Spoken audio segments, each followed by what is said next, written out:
¿Qué tal amigos de Semanario N22? Mi nombre es Huemansin y quiero invitarlos a que nos acompañen en la emisión del día de hoy que tiene que ver con la memoria. Cuando nosotros recordamos lo que hemos hecho, empezamos a enlazar algunos recuerdos en orden de importancia o de preferencia, y eso no quiere decir que esa memoria sea realmente verdad. La construcción de la memoria tiene que ver con documentos, con historia, con reflexiones e instantes personales, y a partir de ello generar no solamente una conciencia de uno mismo, sino también de una colectividad, de ese instante que todos compartimos. Con esto vamos a comenzar con una conversación con la escritora chilena Nona Fernández a propósito de su más reciente obra que trata esto: la memoria personal, la memoria social y la memoria histórica.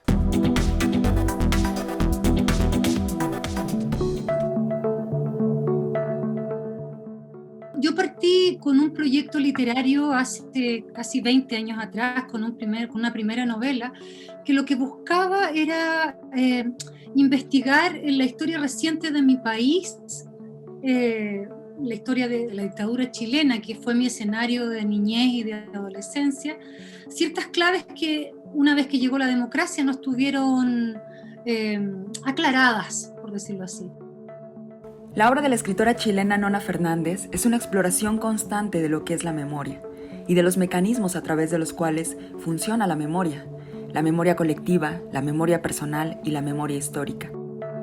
En su ensayo Voyager, esa curiosidad la vierte en el verbo constelar recuerdos. Mucho tiene que ver en cómo desde nuestras propias domesticidades, desde nuestras propias individualidades, se vivió aquello, y cómo la gran historia se cruza con la pequeña historia, ¿no? Es una simbiosis que es imposible de separar. Cuando llegó la democracia a Chile en los años 90, muchas pensamos que ahí como que íbamos a entender todo este mapa oscuro y inquieto y grumoso de la dictadura, todo aquello que no habíamos comprendido, que no se había dicho, que no se había esclarecido, lo íbamos a entender después, nos lo iban a contar después, y no fue así.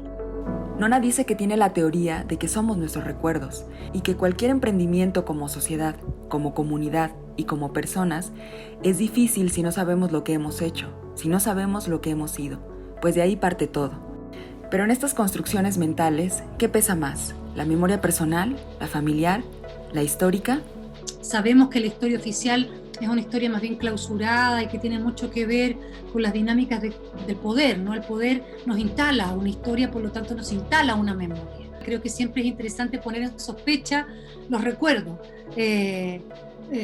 sobre todo los recuerdos oficiales, ¿no? Las grandes historias oficiales siempre hay que sospechar de ellas, ¿no? Y complementarlas desde otros lugares y quizá reafirmarlas, pero desde otros lugares, con otros complementos, ¿no? Siempre a la idea de memoria está asociada el olvido, pero también está este olvido inducido, y Nona lo ejemplifica con la censura del discurso escolar de su hijo. En pleno siglo XXI, aún existe aquello que no se debe recordar, y a esta idea de olvido se asocia la idea del perdón, y una retórica reconciliadora detrás de la cual se ocultan muchas cosas. En el caso de ese episodio concreto es bien gráfico, ¿no? Es bien gráfico cómo de alguna manera vivimos dentro de guiones, ¿cierto? Que son guiones que no construimos nosotros, nacemos con esos guiones que otros, normalmente otros, no otras, otros han escrito, que es esta idea efectivamente de trazar un momento de reconciliación y de perdón donde el recuerdo del trauma molesta. Como el recuerdo del trauma molesta, el recuerdo del trauma se olvida. Y quien quiere recordar el trauma, sencillamente se sale del modelo, se sale del patrón y es mirado como un paria. Y es excluido del modelo, ¿cierto? El libro inicia con una imagen bella y poderosa, la actividad en el cerebro de la madre de la autora que la lleva a pensar en esos mapas estelares y esas fotografías de las constelaciones. Y esa idea de constelar recuerdos cruza por completo el ensayo antes mencionado. Entender la idea de constelar como una especie de verbo que se hace en colectivo. O sea, uno constela en un momento histórico y en un momento generacional con distintos hechos y con distintas personas, ¿no?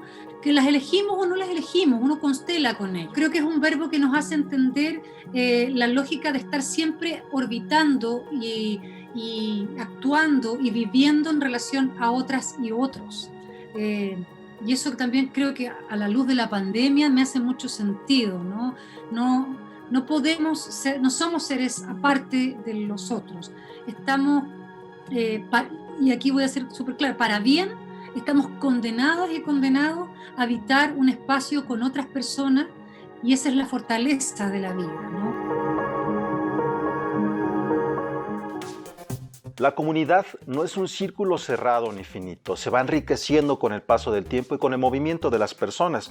Una gran evidencia es, por ejemplo, Marc Chagall, que huyendo de la guerra en Bielorrusia llega con amor y con exilio a integrarse a la dinámica de París. O, por ejemplo, lo que nos cuenta Pablo Yankelevich en este libro México, País Refugio, la experiencia de los exilios en el siglo XX. Vamos a conocer un poco más a continuación en el libro Mexicaner de Moisés Rubinstein.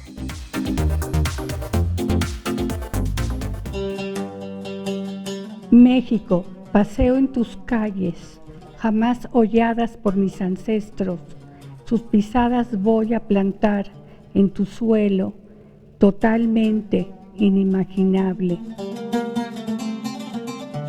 Con estas palabras inicia el libro Mexicaner Temes, temas mexicanos y nos convertimos en migrantes, cuya autoría es de Moisés Rubinstein, migrante judío que llegó a nuestro país en la primera mitad del siglo XX. El libro no es solo un mosaico de historias que plasman la memoria del migrante judío en la década de 1930, sino también la de un México, quizá no tan distante, lleno de contradicciones y claroscuros. Él era el tío de mi padre, Abraham Rubinstein, y mi tío llega a México pues por la situación económica, política y social de Grodno, que hoy es Bielorrusia. La traducción es de Becky Rubinstein, ya que el texto se escribe originalmente en yiddish.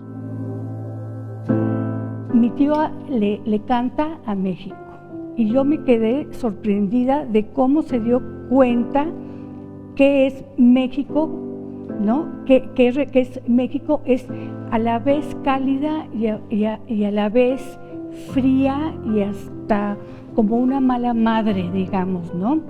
Creo que este libro de algún modo es un testimonio del judío que fue perseguido en la Inquisición, que fue obligado a olvidar su fe y su Dios, y de repente llegan siglos después otros judíos que vienen muchos del Holocausto terrible y muchos, de la situación de persecución y de soledad y de mala economía, pero como que llegaron a continuar el drama, ¿no?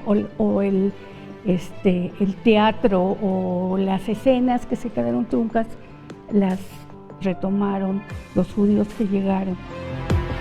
Un aspecto en el que profundiza el autor es el tema religioso, al cual eran muy discretos en comentar.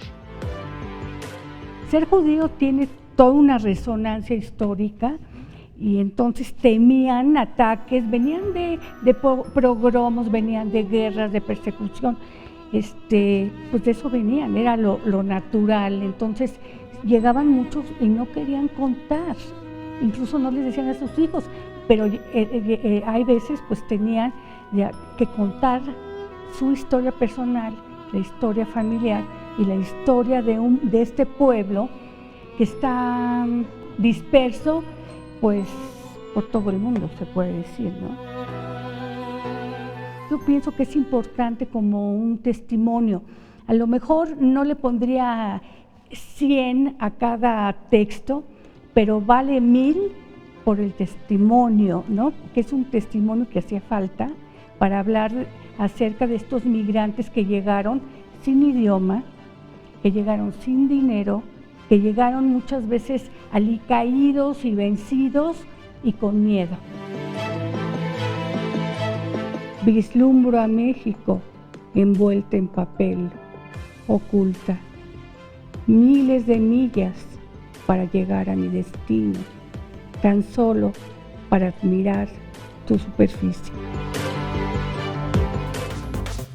La migración no siempre es por motivos gratos y la mayoría de las veces esas migraciones han enriquecido nuestro país. Poco sabemos, por ejemplo, de la presencia judía durante la colonia que fundó ciudades como Monterrey o la presencia alemana en el siglo XIX en Sinaloa. Al regresar vamos a seguir hablando de esto, memoria, pero enfocado a memoria y género. Una pausa y volvemos.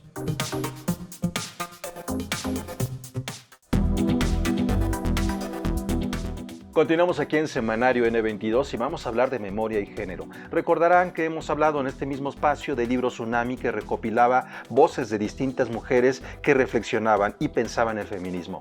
Bueno, pues Sexto Piso junto con la UAM han editado la segunda parte de este libro para que a partir de esta memoria colectiva del presente construir los feminismos.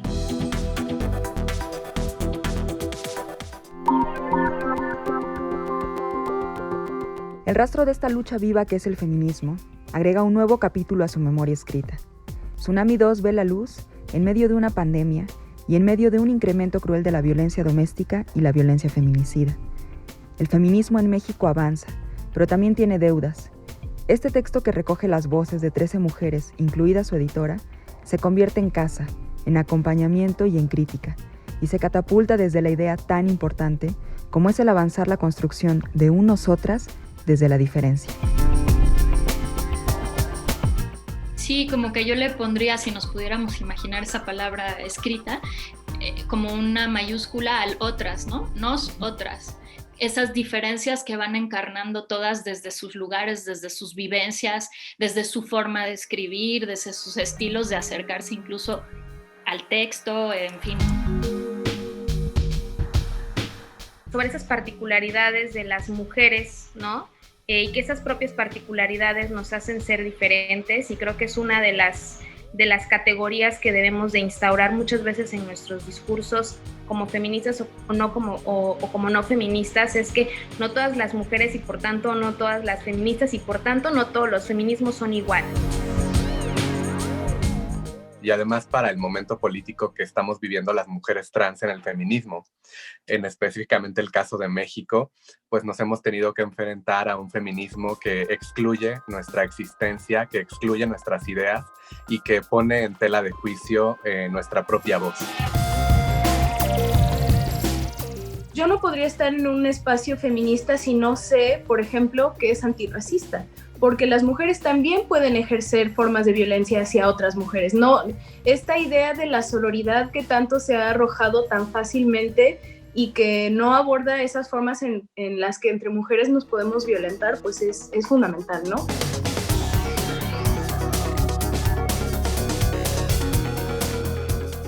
Tocaste como la llaga, ¿no? Con esta pregunta, porque con mi texto me atreví a hablar de algo muy íntimo que pocas veces se habla en el feminismo y más bien enfocado al movimiento feminista, ¿no?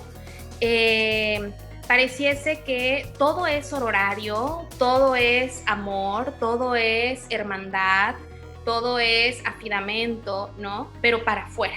¿Qué sucede adentro de? Desde la primera escala, que soy yo, y desde la segunda escala, que es mi hogar, mi espacio íntimo, y por tanto, mi linaje.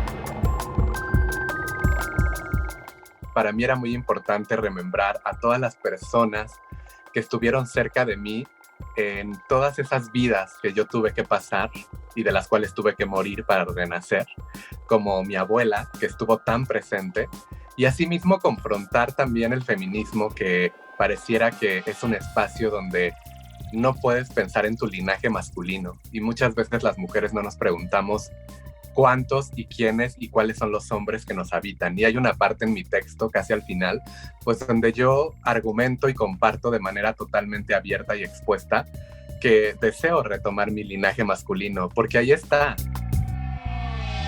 En mi caso, esta cuestión de los cuidados y la ternura creo que está en el hecho que mi narración es mucho como de realmente nunca formo parte de una sola comunidad, porque cuando ya me siento parte de algo me arrancan.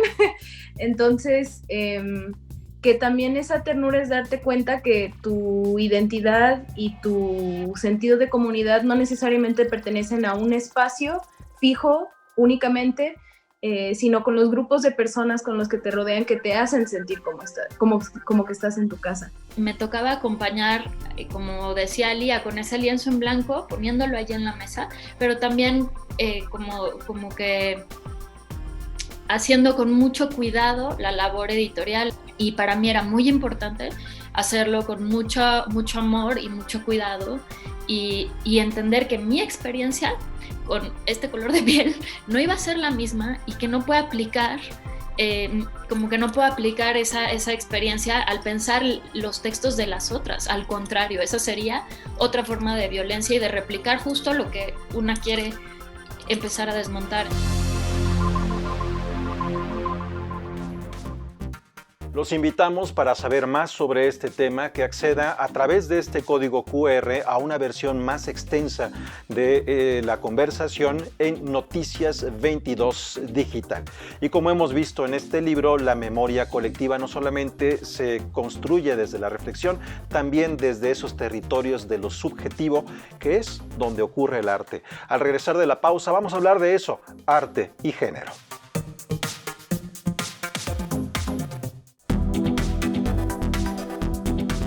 Continuamos aquí en Semanario N22, estamos hablando de la construcción de la memoria colectiva a partir de la expresión artística.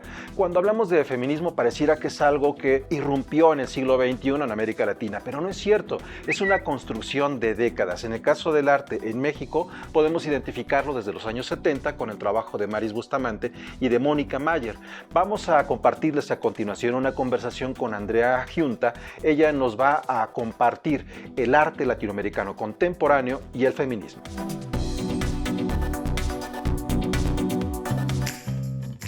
En el contexto de intensas transformaciones contraculturales, desde el principio de los años 60 surgió un renacer o segunda ola del feminismo en Occidente. Ante los procesos de modernización y desarrollo y del impacto de las utopías socialistas de la época, en Latinoamérica este movimiento tuvo un rápido crecimiento. A la par, un grupo de artistas que se reconocieron ante dicha postura comenzaron a producir lo que autodenominaron como arte feminista. La profesora de la Universidad de Buenos Aires y curadora de arte, Andrea Giunta, ha investigado estos movimientos artísticos principalmente en Argentina y en México desde los años 90. Tenemos que diferenciar entre ser feminista y ser artista feminista, ¿no? Porque una artista feminista es la que se autorreconoce como feminista y además quiere hacer un arte feminista. En ese sentido, tempranamente María Luisa Bember, una cineasta que formó parte de una agrupación feminista, realizó unos cortos de activismo feminista. Y también, ya en los años 70, artistas como Mónica Mayer, como Maris Bustamante, realizaron performances y acciones en las cuales se presentaban como feministas. De acuerdo con la investigadora, estas mujeres han aprovechado la creación artística como una forma para la emancipación del cuerpo, concepto que Giunta desarrolló en el texto que escribió para el proyecto de exposición Mujeres Radicales, Arte Latinoamericana 1960-1985, y que aparece nuevamente en su libro editado por el sello Siglo XXI, Feminismo y Arte Latinoamericano, Historias de Artistas que Emanciparon el Cuerpo. A lo que me refiero es a que la emancipación, por supuesto que es política, es decir, conquistar derechos, pero la emancipación también se da en el terreno simbólico. Y en tal sentido, el estudio amplio y comparativo de obras de artistas latinoamericanas entre los años 60 y 85, lo que me permitió ver es que a través de sus obras, estas artistas incidían en un proceso de emancipación de los afectos y de los cuerpos. Las formas de poner en evidencia hasta qué punto esos cuerpos fueron cuerpos políticos. Políticos en dos sentidos. En el sentido más general, en tanto permitieron readministrar los sentidos ya codificados desde esquemas patriarcales del cuerpo. Y en un sentido más literal, cuerpos políticos, porque muchas de esas artistas mujeres que vivieron en esos años bajo dictaduras fueron torturadas en función de su sexo, en función de su género. El feminismo probablemente sea la teoría económica, política y filosófica más amplia que nos ha legado el presente, de acuerdo con Andrea Giunta.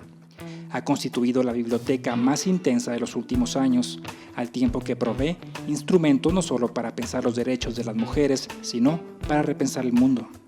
El feminismo plantea una nueva relación con la naturaleza, con las cosas, con el mundo, plantea la desjerarquización de lo humano, plantea la recuperación de formas de vincularse con la naturaleza anti-extractivistas, cuyo conocimiento proviene de las comunidades originarias. Aunque las artistas feministas de la actualidad tienen mayor exposición que aquellas del siglo XX, el arte feminista todavía se enfrenta ante una falta de consideración por parte de las instituciones culturales y artísticas, así como a una sociedad que no reconoce del todo su poder transformador.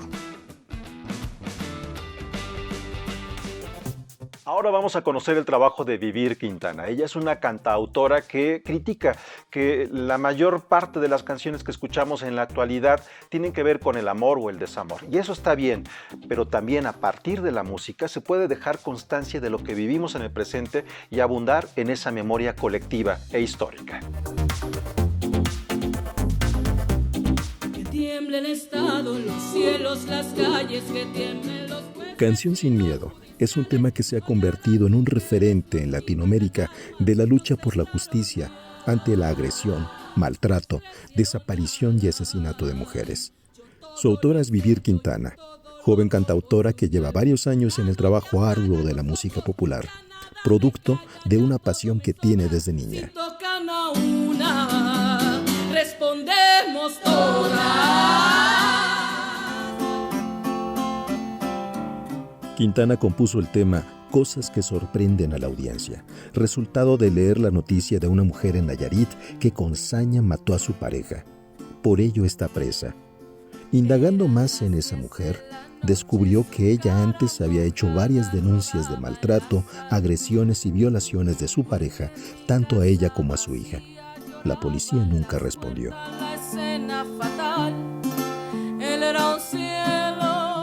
Una de las cosas que es de que sí existe, está pasando, hay muchísimas mujeres privadas de su libertad física por haberse defendido, por haberse escapado, por haber asesinado a su agresor, ¿no? Entonces hay muchísimas. Y que ese tema se dé a conocer y que lo dejemos de hacer como cotidiano, como tú dices, ¿no? O sea, yo ya me cansé de, por ejemplo, de despertarme y todos los días como revisar las redes sociales y todo el tiempo ver fichas de mujeres desaparecidas, por ejemplo. O de que localizadas sin vida, ¿no?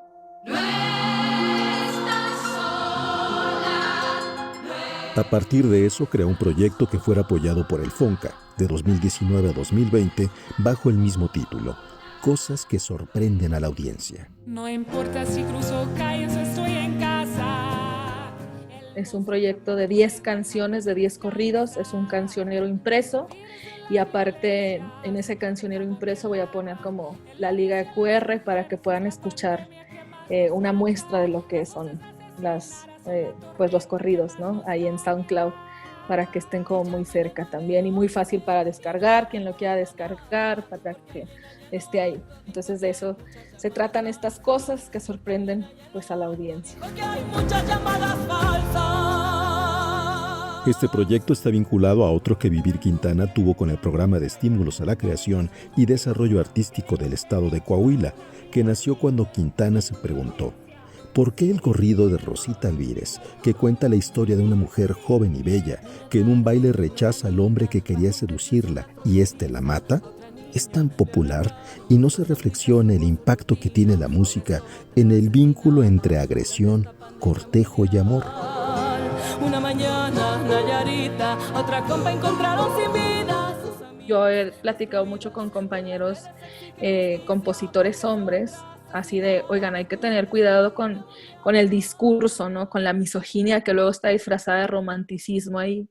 Y luego he tenido compañeros que me dicen, bueno, pero es que no es literal. Y le digo, bueno, tú sabes que no es literal, ¿no? Pero la gente que te escucha no lo sabe, ¿no? Entonces, cuando escuchas a Alejandro Fernando decir mátalas con flores, con detalles, no les falles, ¿no? O sea, tú tal vez entiendes de mátalas de amor, con esta cosa disfrazada de matar a alguien de amor, ¿no? Y alguien entiende, mátala por amor, entonces como la quiero tanto, pues no va a ser de nadie, ni si no es mía, no es de nadie.